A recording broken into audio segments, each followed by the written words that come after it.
the Board Game Geek Top 100.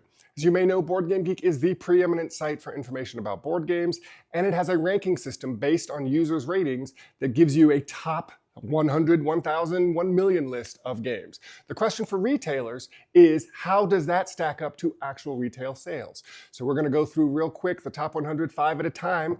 The number 100 ranked game on Board Game Geek is Inis. This is a game we carry. I think it's a fantastic game. I haven't played it in years, but my favorite part of it is both the art and this cool system where you need to achieve something in order to win.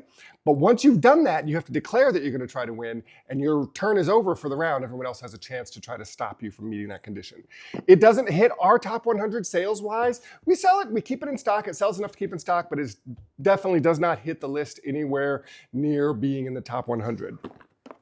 The number 99 ranked game on Board Game Geek is Decrypto. This is a great team word game.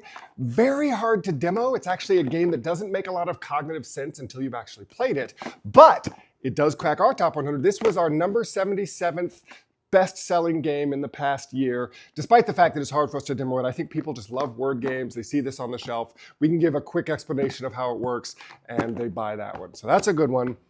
Number 98 is Tainted Grail: The Fall of Avalon. Now, this is a prime example of a game that does well on Kickstarter, but not in retail. It's very big, it's very expensive. You can get really interested in it with the hype on something like a Kickstarter.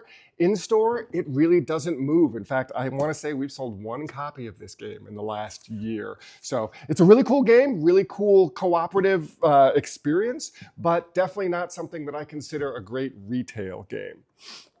Number 97 is Concordia Venus. Now, this is just the Venus expansion, but they make a version of Concordia that has Venus expansion in the base game in the box. Concordia itself is much higher on the Board Game Geek list. For us, again, it's a fairly medium heavyweight Euro, doesn't have a very engaging theme. So gamers love it, but we've sold 1 or 2 copies of this in the past year. It's definitely not a big seller.